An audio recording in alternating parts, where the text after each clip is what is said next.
What's up, guys? Welcome back to another episode of today's Misguided Mentors.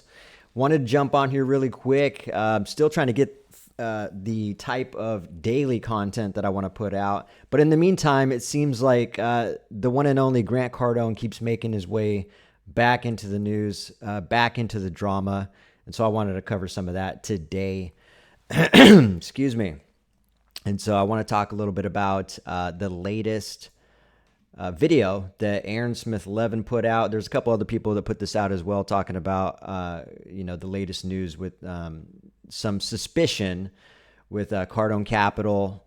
And so I have not watched the video. I've watched like a little bit of it, but not enough information for me to really talk about or give my opinion on or even have a conversation about. So I thought I would just watch it and give you guys my real-time reaction and comments and jot down some notes and things that come to my mind. So let's get right into it, and let's not skip a beat. So let me get back to this.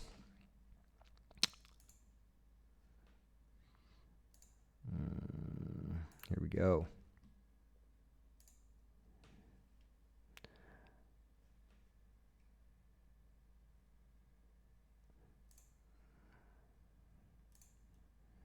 All right, so let's do this. Here we go. All right, let's pay attention here and let's see what's going on here. And let's jump into what Aaron has to say about this latest news, all right? Because Grant Cardone is one of the world's top recruiters and financiers, financial supporters of the human trafficking cult known as Scientology.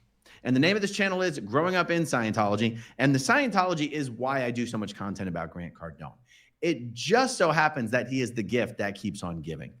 Now, guys, 2 years and 4 months ago, I did a video called Cardone Capital Under Investigation. Scientologist Grant Cardone stole over $100 million from Cardone Capital investors. So I guess that last part was the name of the title of the video. The first part was the thumbnail of the video. In that video, I shared information that was given to me by one of the Cardone Capital whistleblowers. And here's just a screenshot from the video right here of some of the Cardone Capital properties and the purchase price, the undisclosed purchase price that Grant actually personally bought these properties for, and then flipped them to his investors. And I show how he basically front ran his own investors to the tune of at least $100 million. I also disclosed I can't remember if it was that video or a video I did shortly thereafter, that the FBI had actually been conducting a long-term covert investigation of Cardone Capital, using insiders, placing listening devices in key areas of the Cardone Capital offices, and collecting the trash, collecting the shredding. And like I said, guys, this was 2 years and 4 months ago. There has been a very real possibility this entire time that the feds dug as deep as they possibly could and did not find enough to build a case and to prosecute Cardone Capital. Well, I want to thank some new whistleblowers that have come forward and shared new information with me, and also shared the status of, well, let's just call it the investigations into Cardone Capital. And if this year is not the year Grant Cardone goes to prison, then this will be the year that he's indicted, and next year will be the year that he goes to prison. In my opinion, Grant, I have spent most of the day going through the evidence that has recently been shared with me, and it's bad. And I'm going to be going through this carefully and consulting with some people to decide what I can share with you guys and what I can't yet. But I will tell you this. When you have the Department of Justice, the Department of Homeland Security, yes, Homeland Security. We'll discuss what the hell the Department of Homeland Security cares about Grant Cardone for. When you've got the DOJ, the DHS, and the SEC all vying for pole position on who gets to be the one to put Grant Cardone behind bars, dare I say, Grant Cardone is fucked. In my humble opinion, Grant. And it's not just Grant Cardone. It's the entire multifamily Reg D industry. All these influencers who are raising hundreds of millions of dollars, if not billions of dollars, from unaccredited investors by a little bit of a loophole, not having to be as transparent with the regulatory agencies as they would otherwise, raising money from accredited investors. This is an industry that has just been rife with fraud. And for a while, my understanding is that the authorities have been, the regulators, the authorities, the federal agencies, have been somewhat content just to sit back and watch this industry implode. But it's come to the point where heads need to be put on a pike and investors need to be protected. And it is my belief that Grant Cardone will be the biggest head put on the pike, and that the entire multifamily Reg D industry will essentially come all but crashing down. It is my belief that almost all of Cardone Capital's investors have already lost almost all of their money, and they just haven't found out about it yet. Yeah. It's going to be a wild fucking year for Grant Cardone. This, by the way, in my opinion, guys, is why you see Grant Cardone trying to suck up so heavily to the new administration. It's why you see Grant Cardone trying to make a buddy out of the soon-to-be new director of the FBI, Kash Patel. It's why you guys might have noticed Grant Cardone seems to be making a very real threat to actually run for the governor of California. I think Grant Cardone is hoping to get some of that executive protection that there's been some recent Supreme Court decisions that basically protect the president from being prosecuted for pretty much anything a president does while in office. I get the sense that maybe Grant thinks that if he's governor of California, he's going to get that kind of protection or something, but that's not really the way it works, Grant. And, the only influence that Cardone has been able to get with anyone in the current administration is just the very superficial kind of influence that some money can buy. But Grant Cardone is so fuck you guys. And okay, let me stop there for a second so I can chime in and keep caught up with some of this stuff. So this is quite interesting. Couple things. First of all, I just want to come out the gate and say that I also wouldn't care about Grant Cardone if God, what is going on with my exposure? Really quick, I look like a ghost right now, and I just noticed it. So let me see if I could fix. There we go. Why didn't anybody say that? I was like, what is going on? I have to constantly adjust my camera settings based on the time of the day. And so right now or the type of day. If it's sunny out, then I got to adjust it because my office is right in the front of the house. And so if it's a nice sunny day, then it changes everything. If it's a gloomy day, that changes everything. If it's nighttime, I got to turn the light on, and then that changes everything. So one of the technical things I'm trying to get used to is making sure that the settings are all dialed in before I start a podcast or any type of live stream. So anyways, I got to say that I also wouldn't care about Grant Cardone if, he wasn't harming anybody. In my opinion, I think he's harming people and hurting people, and based on my experience. And also the other thing is I wouldn't care if he wasn't part of one of the biggest and longest running cults out there. And Scientology, in fact, is that. And in my opinion, Scientology is also out there destroying people and brainwashing them and, manipulating people to serve their agenda. So I don't wish harm on the guy. But I do wish that those who are harming people, like in my opinion, Grant Cardone is doing, I wish for those people to be stopped at all costs and by whatever means necessary. So that's why I, like Aaron Smith Levin, talk about Grant as well. And by the way, if there was nothing going on in the news, I wouldn't even talk about Grant. You guys see me talking about a lot of different misguided mentors, a lot of different self-serving entrepreneurs. That's just one aspect of what the channel is about. The other aspect is actually educating people, particularly helping entrepreneurs identify misguided mentors, one, and two, navigate the self-development matrix. So that's the two things that this channel is for, is to call it like I see it and to help people and prepare them. That's it. And so it just so happens Grant is so active doing so many different things. He always ends up in the news. He always ends up with something that he's involved in that's dramatic. And so I wish he would stop so I could stop talking about him. But yes, I've also noticed also like Aaron that he has been kissing up to a lot of different politicians. He's also been buddying and rubbing elbows with certain politicians and potentially running for governor of California and all that shit. I always wonder what that's for. I think Aaron Smith Levin, I don't know why I keep calling him by his full entire name, but I think Aaron's onto something here.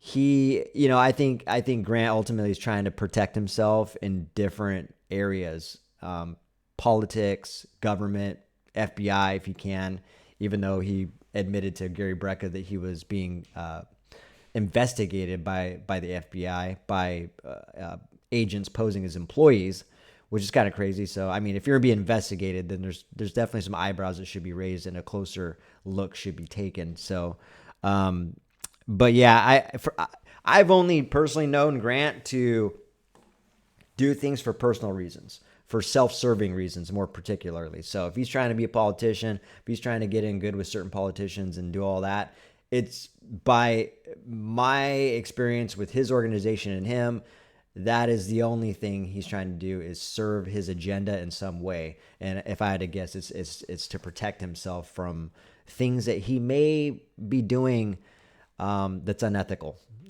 Whether they're legal or illegal, who knows? A lot of these gurus like to dance in and out of the lines of legality. So I don't really like to get in the weeds with that too much. But anyways, let's figure out what else Aaron's got going on here on this stream that he did. This is all completely in addition to the lawsuit that Gary Brecka has recently brought against Grant Cardone and Cardone Ventures. Now, Cardone Ventures is different from Cardone Capital, but there is a little bit of an overlap here in the current lawsuit, because even though Gary Brecka is suing Cardone Ventures, part of Gary's deal when Cardone Ventures acquired his business that then turned into 10X Fitness. Is it 10X Fitness or 10X Health? I always get it wrong. I think it's 10X Health. You guys can fact check me on that. Part of that compensation included a whole bunch of money that went directly into Cardone Capital. So whether Gary Brecka truly realizes it yet or not, it is my belief and my understanding that even as part of the discovery process of his lawsuit, remember the civil lawsuit, totally different from any criminal federal investigations. I believe Gary Brecka could probably get his hands on a treasure trove of documents for Cardone Capital. And that the civil action and the criminal action might be able to complement one another. By the way, guys, I did do a video with Gary Brecka, an interview with Gary Brecka about this lawsuit that basically nobody watched for some reason. I don't know why nobody watched this damn interview, but it is absolutely amazing. I'm going to go back and break out some segments so that people don't have to watch a whole 1 hour interview. But guys, of all the videos I've done about Grant Cardone on this channel, my interview with Gary Brecka, Grant Cardone's business partner, who's suing Gary and his wife for his lawsuit against Grant's wife is for $100 million for defamation. His lawsuit against Cardone Ventures and Brandon Dawson and Grant Cardone is for there's not a monetary amount attached to that lawsuit. This is one of the best videos I've ever done about Grant Cardone, guys. Watch it, please. It's amazing. Okay, let's see. What else do I want to say about that? That's probably it on the Cardone side. It's one of the reasons it's Sunday and it's 8:30 and I haven't done a video yet. I've been so much time preparing for other videos and going through the evidence that I was like, damn it, I was hoping to have something I was prepared to share tonight, but I wasn't. So I at least want to share that with you. Okay, so what is the Connor Cruz part of this video? Okay. So apparently that was it. So that was nice and easy and quick and painless. So very cool. Yeah, that's actually funny. I didn't realize that his views on the Gary Brecka interview are very low comparatively to a lot of his other videos. That's quite interesting, actually. Who knows why? Yeah, I don't know. Maybe I really don't know. That is interesting because yes, out of all the videos that he's done, it seems like to him, it feels like one of the best interviews he's ever done. And for some weird reason, it looks like he only had 15,000 views on that one. I think the interview I did with Aaron even had somewhere between 60 and 70,000 views last time I checked. So that is quite interesting. Matter of fact, let's take a look, actually. Let's look at Aaron's channel here.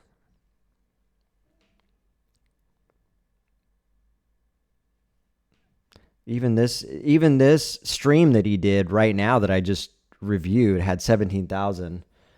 Let's see. Where's the one with him and Gary Brecka? Okay. Wow. Yeah, it only has 15,000, and that was done 10 days ago. This one with Grant that I just went over was done less than a day ago. It was done yesterday, and it got 17. Got more than the one with Gary Brecka. That is quite fascinating, actually. I don't know why. I'm curious how many views the podcast I did with him. 63,000 views for the podcast and the live that I did with Aaron. If you haven't seen that, go check that one out. That was a fascinating conversation. That was done a while ago. Oh, look, almost a year ago, so 11 months ago. A lot of changes have happened since then, and who knows? Maybe I can get back on back on Aaron's podcast channel so that we can revisit the conversation. There's quite a bit of more to tell, especially with these new developments with Gary and other things that are happening with Cardone Capital. So, anyways. Oh, I thought I was sharing the screen there. I guess I wasn't sharing the screen. Let me do that. I felt bad. I feel like you guys were. I was trying to show you guys something and you weren't even seeing it. So, anyways, I was just looking at the video I did with him. 63,000 views, and that was about a year ago, which is relatively low compared to some of his. I mean, he's got one that's got 3 million with Lex Friedman, and he's got quite a bit of views on some of these. But what I was showing was the one he did yesterday has 17,000 views, and then the one he did with Gary that he claims is probably one of the best interviews he's ever done got 15,000 views in 10 days. That's quite low compared to, I mean, a lot of his stuff. So that is quite interesting. Who knows? I mean, you never know why the algorithm does that, why it doesn't perform in ways it should is a head scratcher to me too. So I just keep putting content out there. I'm new to the game too, so I'm excited to see how things kind of, the hills and valleys of this process. And but anyways, going back to that video, really not much to talk about there other than there was some exposure to, maybe I should go back and look at that original video that he did on where he originally got some paperwork. Did I show that? I don't know if I showed that. Let me see. Make a buddy out of Okay. Did I not go back far enough for this? Whistleblowers. And here's just a screenshot from the video right here. So he showed this undisclosed purchase price. Maybe I should go back and watch that video where it kind of breaks down, all the properties that he bought, Cardone Capital's price, and then the profit it shows. God dang, he got 17 million, 23 million on a couple of these. That's quite crazy. So I'm kind of naive to that. I think what originally is happening is from what I understood is Grant is, this is what I was showing you guys. But I think what's happening here is he's basically coming up with the money to buy these properties and then selling and flipping them essentially and selling them for a higher price, but making it seem as though he hasn't bought the property yet. So, if it's for sale for 133K and then he's selling it for 157,000, he's basically, 157 million, 133 million, and then says it's for sale for 157 million. He's going to pocket 23 million, fundraising and getting other people to invest in that. So I think that's what's going on from what is being explained. Again, not too knowledgeable on that, and I haven't even watched that video, so maybe I should go check it out just to get a little more knowledgeable. So what does this mean? First of all, what this means is, first of all, I'll keep you posted on this case. Like, it's not a case, obviously, But I'm going to keep you posted on the news whether or not Grant Cardone is in fact getting in some hot water with the legality side of it with Cardone Capital. Or anything like that. You know, one thing I've noticed about Grant is he's really good at hiding behind the company veils. He's really good at having people like Brandon Dawson and his wife Elena and Natalie Dawson and Ryan Secco. He's good, and Jared Glant. They're all good. He's good at having them be the front man. Like one thing the gurus are good at is having a fall person. And they'll do anything, include take the heat and take the fall for Grant. This actually reminds me of when I did the same thing, unfortunately, when if you guys ever seen that podcast where I was talking with Matt Cox on Inside True Crime. If you haven't seen that, check that one out. That was a really good conversation. Matter of fact, I'll show you guys so you know what it looks like. It's weird because I posted that or shared that post on my channel, but you can't see it, and I don't know how that works, but go check this interview out. Really good interview with me and Matt. Matt's such a solid guy, and so ever since then, we've been staying connected, and he's been such a good friend and just a good-hearted guy. And so the conversation was really interesting, but can't believe, the reason I brought that up, again, I didn't share my screen. All right, there it is. So yeah, this interview right here is what I was talking about. If you haven't seen it, go check it out. It was a really good conversation. I think it was like 2.5 hour long conversation. So I felt like I could keep talking.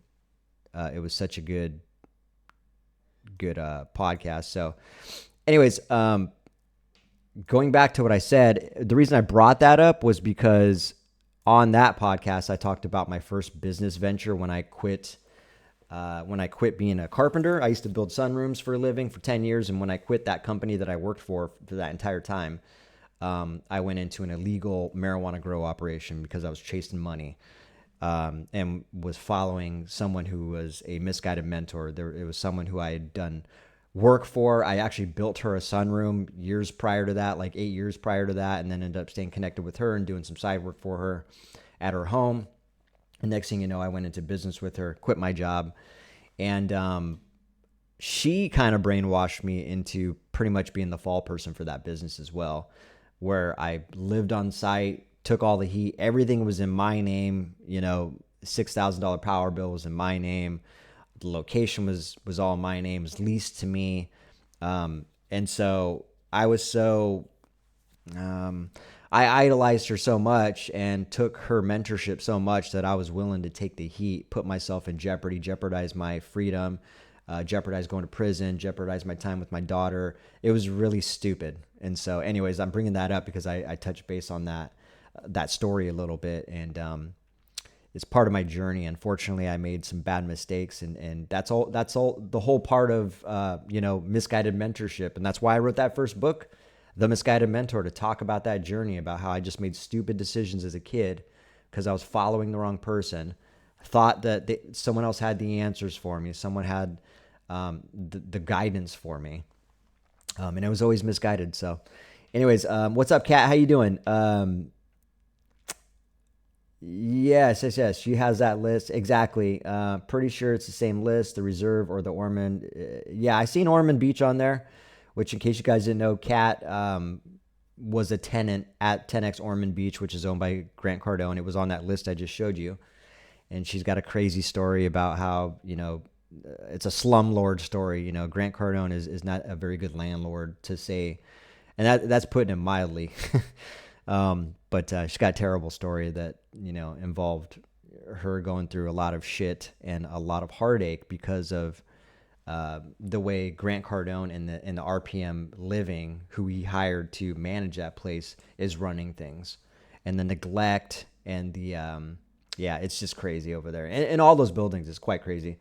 But anyways, I'm probably going to hop off here. I'm still trying to figure out if or what time and what topics I'm going to be talking about daily. Right now, I'm just trying to stay consistent and frequent and hopping on here and making sure I get some videos out there. Yesterday was a really good one because I was actually educating people and sharing my experience and what I think some of the mistakes I made and some of the mistakes I see commonly made when people network or go to a public speaking event. So if you have not seen that video, check it out. Maybe I'll put it in the recommended spot when I post this video. But it was a pretty good, if you're an entrepreneur, I think it's valuable for you to check this out because some of the stuff I talked about you may have experienced already or you're just not aware of. So it's at least good for you to check it out with an open mind and just hear me out on what I'm saying because it's important to be aware of these things when you're putting yourself in an environment that can be predatory, unpredictable. And so that's pretty much all I have to say to that. Anyways, I am going to hop off here. And yes, what's up, Kat? Let's do one together when you have time. I'm not sure what you mean. Maybe a video, an interview, something like that. But yeah, of course, we should definitely hop on another one at some time soon. I'm actually getting people. I'll put you on the list for sure, Kat, because I think right now I have a growing list of people where I'm going to start doing some live interviews on this channel, on the YouTube channel, since that's the direction I'm trying to go primarily. And I still don't, which means I have to use a different software than the software I'm using right now, which means I got to get used to two different softwares. And StreamYard's probably going to be the one I'm going to use for the interviews. And so I gotta get used to that and familiarize myself with that before I just jump into it. And so bear with me. Yes, absolutely. We're definitely going to do a live chat. I think it'd be really good for you to come on and have a conversation with me again and talk about your experience, give our thoughts on stuff that we've both been kind of investigating, if you will. And kind of go from there and let people hear and discern for themselves. But anyways, I'm going to hop off here. I will chat with you later, Kat, and anybody else that's listening on the Instagram page. Don't go anywhere. I'll chat with you in a second. Let me wrap this up. Like I said, if you guys have not seen the video I did yesterday, check it out. It was really good. I feel like it was really good. I got a lot of good and positive feedback from people even after I ended that live stream as well. So other than that, you guys have a fantastic rest of your Monday. Have a kick-ass week. And I'll probably see you guys either later today or tomorrow. All right. Take care.